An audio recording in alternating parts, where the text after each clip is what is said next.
Você está no Manual do Ser Humano, um espaço de estudo e reflexão sobre desenvolvimento pessoal, consciência e vida interior, aplicados à experiência humana real. Uhum. Imagine que a vida que a gente vive de olhos abertos, lidando com a gravidade, pagando os boletos, tomando aquelas decisões difíceis, seja, na verdade, só um rascunho. É, um rascunho bem denso, né? Pois é.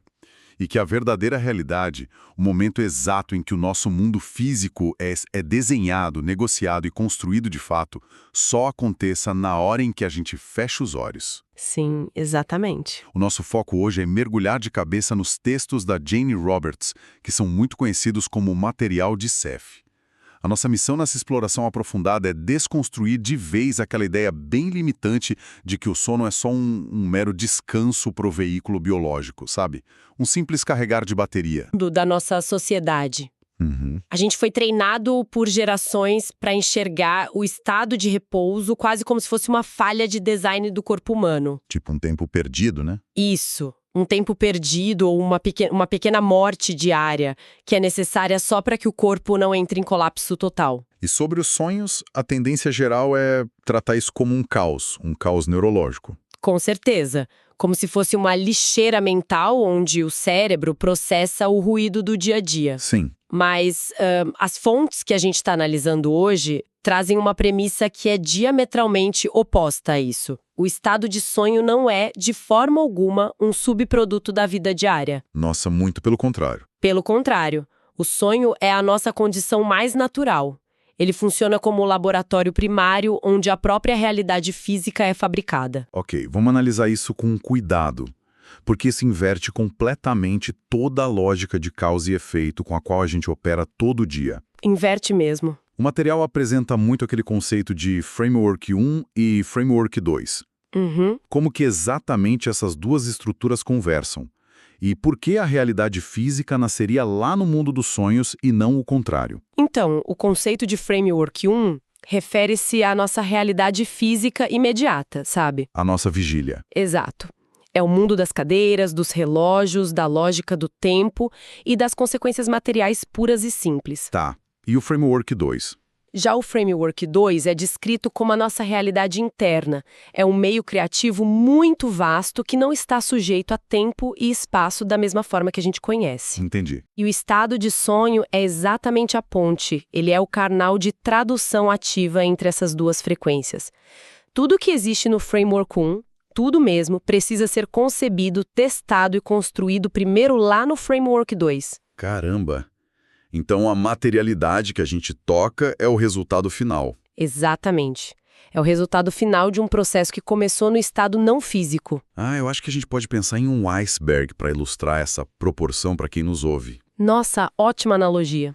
A vida física material seria tipo só a ponta do iceberg, sabe? Aquela parte visível, sólida, que fica acima da superfície da água. Uhum. Enquanto isso, o estado de sonho, essa realidade interna que você chamou de Framework 2, seria o oceano inteiro. Sim. Imenso, invisível e em constante movimento que sustenta e dá origem a essa pontinha.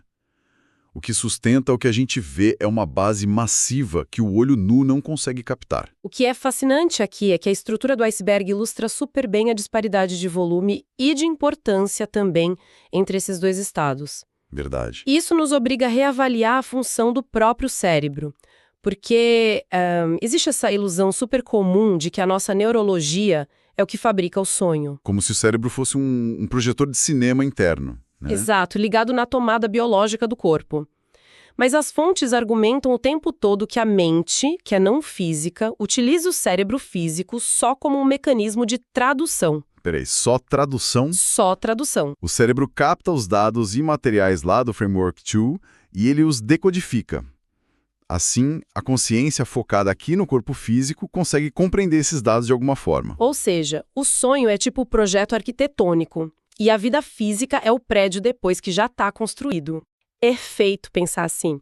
E é por isso que o material afirma que, se a gente olhar para a evolução da espécie humana, o desenvolvimento aconteceu primeiro na psique. Como assim? Tipo, os primeiros humanos sonharam coletivamente com a linguagem, Eles testaram o impacto de se comunicar na realidade interna muito antes de articularem fisicamente a primeira palavra com a boca. Olha, isso muda o eixo da antropologia inteira. Muda demais. Significa que ferramentas de pedra, a domesticação do fogo e até, sei lá, o conceito de cidades organizadas, tudo isso existiu e foi aperfeiçoado lá no mundo dos sonhos antes de qualquer tribo começar a empilhar pedra aqui no mundo de vigília. Exatamente. A inovação não nasce daquela tentativa e erro puramente física de bater pedra com pedra.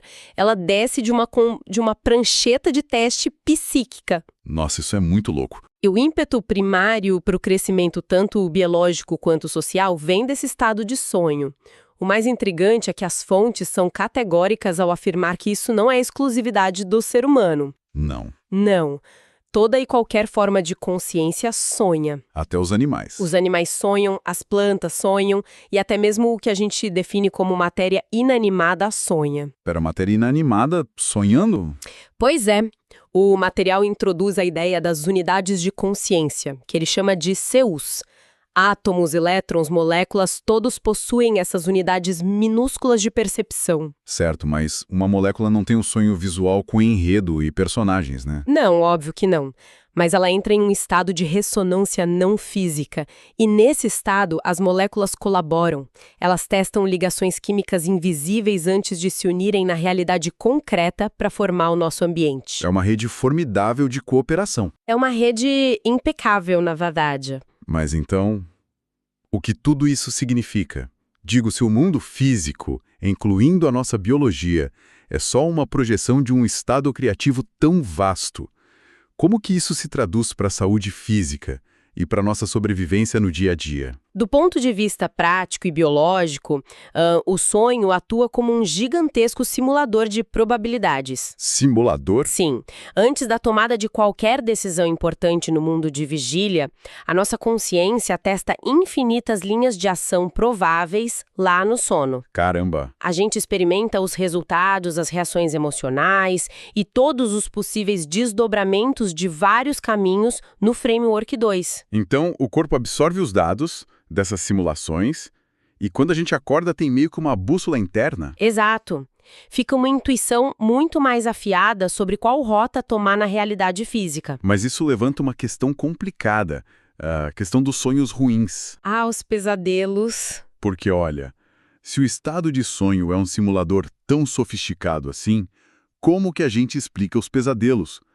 Acordar no meio da noite suando frio, com o coração disparado e em pânico, isso parece o oposto de um planejamento evolutivo calmo. Sim, parece mesmo. Mas essa é uma das desconstruções mais importantes que a gente vê nas fontes. O pesadelo não é um erro de processamento e muito menos uma punição. Não é? Não. Ele é uma ferramenta terapêutica de altíssima precisão. Ele atua como um simulador de emergência, sabe? Como funciona essa mecânica? A mecânica psicológica é mais ou menos assim. Ao longo da vigília, a gente vai acumulando uma quantidade muito perigosa de tensão, de medo reprimido e energia emocional estagnada. O estresse do dia a dia. Isso. E se essa energia continuar crescendo, ela inevitavelmente vai se materializar como um evento físico desastroso. Pode ser uma crise de estresse extremo, uma úlcera ou até decisões erráticas que causam acidentes no trânsito, por exemplo. Nossa! E o sonho faz o quê? O sonho, então, cria um cenário aterrorizante, usando imagens simbólicas, para forçar o sistema biológico e emocional a descarregar essa tensão toda de uma vez. Ah, então o terror que a gente sente no pesadelo meio que detona a bomba num ambiente seguro. Perfeito, é exatamente isso. Detona a bomba no ambiente interno, evitando que o desastre se manifeste no mundo real. Isso é fascinante. Quer dizer, o pesadelo deixa de ser um bug e passa a ser o antivírus do sistema. É uma simulação preventiva que purga a toxina emocional. Purga completamente. E esse processo de reparo também se estende para a nossa regeneração física, a regeneração das células. Sério? Sem dúvida. A cura de doenças crônicas ou reparos biológicos vitais ocorrem primariamente nos sonhos. Como as células fazem isso? Retomando aquele conceito das unidades de consciência, durante o sono profundo, as células do corpo estão literalmente calculando os efeitos de prováveis eventos futuros. Lá no Framework 2. Isso. Uma célula danificada usa o estado de sonho para testar milhares de caminhos de reparo bioquímico em frações de segundo. Tudo no estado não físico, muito antes de iniciar a divisão ou a cura aqui no mundo físico. Então tem uma troca de informação entre as células saudáveis e as danificadas. Uma troca constante. Elas traçam estratégias juntas. E a cura física que a medicina observa no dia seguinte é frequentemente só o eco de uma reparação que já tinha sido concluída lá na realidade interna. Tá, mas peraí. Se existe um simulador de probabilidades tão perfeito, terapias emocionais intensas ocorrendo à noite, células calculando rotas avançadas de cura o tempo todo, por que a maioria de nós acorda exausta, com estresse crônico e doenças que persistem? É a grande questão, né? Pois é. Parece haver uma falha de comunicação profunda entre esse laboratório interno e o resultado que a gente experimenta acordado. Onde é que esse processo está sendo sabotado? A nossa mente racional está sabotando isso? Sim, a sabotagem ocorre exatamente na forma como a gente foi educado para operar o nosso intelecto. Explica melhor. O material de Seth contrasta dois modos de funcionamento: a abordagem racional e a abordagem mágica. Abordagem mágica. Isso. A cultura moderna exige que a gente viva exclusivamente sobre a abordagem racional. Ela é baseada no tempo mecânico, naquele esforço físico direto, em causa e efeito bem limitado, só aquilo que a gente pode ver e tocar. É a lógica de uma linha de montagem de fábrica. Exato. E o problema estrutural acontece quando a gente tenta aplicar essa mesma lógica de linha de montagem para resolver problemas que são altamente subjetivos, tipo o nosso bem-estar mental ou a saúde orgânica. Ou seja, o intelecto exige ver as engrenagens físicas de algo que foi construído em um ambiente que nem sequer tem engrenagens. Perfeito. O intelecto lógico é uma ferramenta fantástica para navegar no espaço físico, para atravessar a rua, pagar conta. Sim, para sobreviver. Mas quando ele se isola completamente das intuições do Framework 2, ele entra em colapso. O intelecto isolado fica paranoico porque ele percebe a própria fragilidade. E não tem todos os dados, né? Não tem. Ele não consegue calcular todas as variáveis invisíveis ou prever o futuro usando só os dados materiais. Então, desconectado da intuição que vem do sonho, ele tenta hipercontrolar o ambiente. Isso gera ansiedade crônica e bloqueia a cura celular. E a tal da abordagem mágica. A abordagem mágica, que é um termo que pode soar místico, mas na verdade descreve um processo mecânico supernatural. É simplesmente a nossa capacidade de permitir. Permitir que as soluções que já foram elaboradas lá no estado de sonho fluam para a vida diária sem interferência. É confiar que uma resposta pode surgir de forma espontânea sem aquele esforço paranoico da razão tentando forçar uma solução limitadíssima. Aqui que fica realmente interessante, porque a questão prática passa a ser como que a gente para de bloquear essa comunicação. Como permitir que essa abordagem mágica opere, considerando que as nossas crenças racionais bloqueiam até mesmo a capacidade de lembrar do que a gente sonhou de manhã? O que essas fontes oferecem de ferramenta prática? Olha, a mudança mais radical que as fontes sugerem não começa pela mente em si. Começa pelo nosso próprio padrão de sono físico. Como assim? O material ataca de frente essa crença inquestionável que a gente tem nas famosas 8 horas de sono ininterruptas. Sério? Mas isso é quase um dogma médico hoje em dia. É um dogma, mas, segundo as fontes, esse longo bloco contínuo não é uma necessidade biológica primordial. Na verdade, é uma convenção social que foi moldada lá na era industrial para acomodar os turnos de trabalho nas fábricas. Nossa, faz sentido. E o efeito colateral desse bloco enorme e contínuo é criar uma barreira artificial. Fica um muro incrivelmente espesso entre a mente consciente e o estado inconsciente. É uma separação extrema.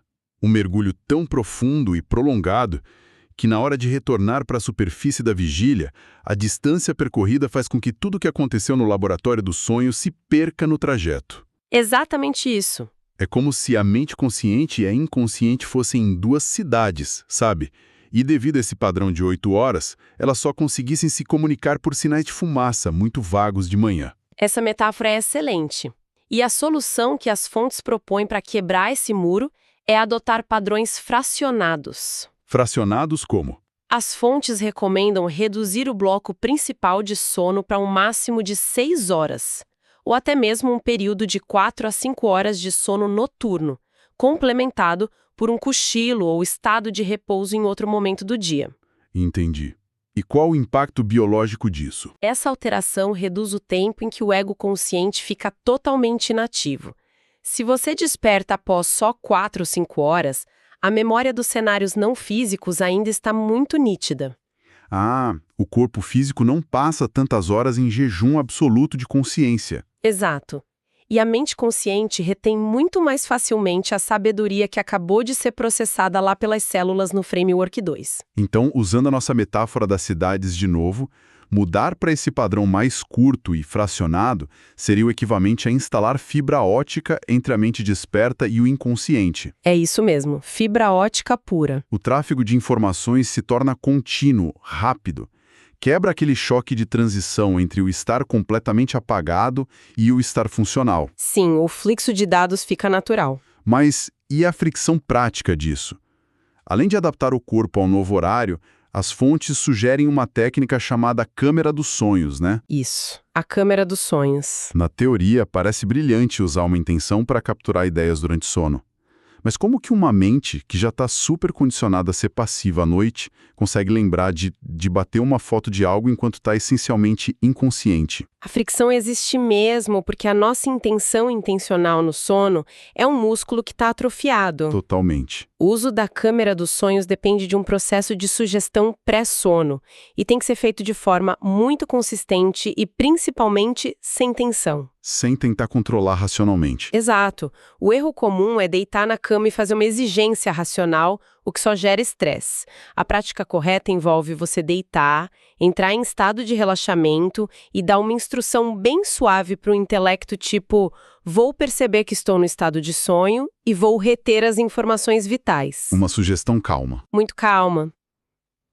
E aí você imagina, literalmente, o ato de tirar uma fotografia mental quando uma imagem ou uma solução significativa surgir no sonho. Mas no começo a pessoa vai esquecer, né? Com certeza, no início a mente desperta vai esquecer a câmera repetidas vezes. Mas com a persistência dessa sugestão noite após noite, a barreira se dilui. A ação simbólica de fotografar cria tipo uma âncora energética? É uma âncora que puxa a informação do Framework 2 direto para a memória de curto prazo do Framework 1, bem no momento que você acorda. E aqui tem outro exercício nas fontes que foca na exata transição entre a vigília e o repouso. Uma técnica sutil, mas que parece virar o jogo mental de um jeito incrível. Qual técnica? Ao invés da pessoa deitar e se entregar àquela sensação de estar caindo no sono ou perdendo a consciência, a instrução é fechar os olhos e imaginar vividamente que está, na verdade, acordando para uma nova realidade. Ah, sim. O que parece só um joguinho de palavras é, de fato, uma reconfiguração psicológica muito profunda. Né? Porque o hábito mental é focar no cair no sono. Sim. E quando a gente foca nisso, o ego associa o processo a um desmaio, a uma perda total de controle. É um apagão. Mas ao imaginar deliberadamente que os olhos internos estão se abrindo, que a consciência está acordando dentro de uma vastidão de possibilidades criativas, você altera toda a sua postura interna. Você deixa de ser um espectador inerte que apaga de cansaço. E passa a ser um explorador ativo. Essa simples troca de intenção ajuda a manter um fio de lucidez que é essencial no sonho. A gente treina a percepção para operar nas duas dimensões, gerando uma fluidez incrível entre o pensamento lógico do dia e o processamento intuitivo da noite. Porém, tem um paradoxo que frequentemente surge quando as pessoas fazem essas explorações, sabe? Qual? À medida que alguém descobre a vastidão desse mundo interno, onde os problemas se resolvem fácil e não tem limite físico, o mundo material pode começar a parecer muito pesado, muito denso e cheio de atritos irritantes. Vira um peso. A realidade física pode passar a ser vista como um fardo do qual a pessoa só quer escapar o tempo todo. Se conectarmos isso a um panorama maior, as fontes são veementemente contra qualquer forma de escapismo. O material enfatiza o tempo todo que a realidade física é um campo de atuação insubstituível. Insubstituível. Completamente. O Framework 1 fornece o atrito, a densidade, a textura e as consequências que a consciência anseia experimentar para poder medir o próprio desenvolvimento. Então a ideia não é fugir. Não, o propósito supremo de acessar e dominar as dinâmicas do estado de sonho nunca foi abandonar o mundo físico para ficar flutuando em devaneios internos. Muito pelo contrário. O laboratório existe para enriquecer a matéria. Isso. O objetivo é buscar lá a cura, a intuição e a criatividade justamente para aplicar tudo isso aqui. O espírito e a estrutura celular se entrelaçam para criar uma exuberância na vida material que simplesmente não seria possível se a gente ficasse preso só no controle da razão pura. O mundo físico é a tela onde a pintura finalmente ganha a cor e a forma definitivas. Bela forma de colocar. Exatamente isso. Isso devolve um senso de propósito gigantesco para o nosso dia a dia. Saber que os bastidores invisíveis estão estruturados para amparar a nossa biologia e a nossa psique dá muito mais coragem para experimentar a densidade, o tato e o tempo da vida física. Dá mesmo, tira muito do peso. E para concluir a análise desse material, vale deixar no ar uma provocação muito profunda que surge ali nas entrelinhas dessas fontes e que tem o poder de desafiar a nossa noção básica de identidade. As anotações descrevem que, nas camadas mais profundas de um sonho, não rola apenas uma reciclagem de dados neurais da semana.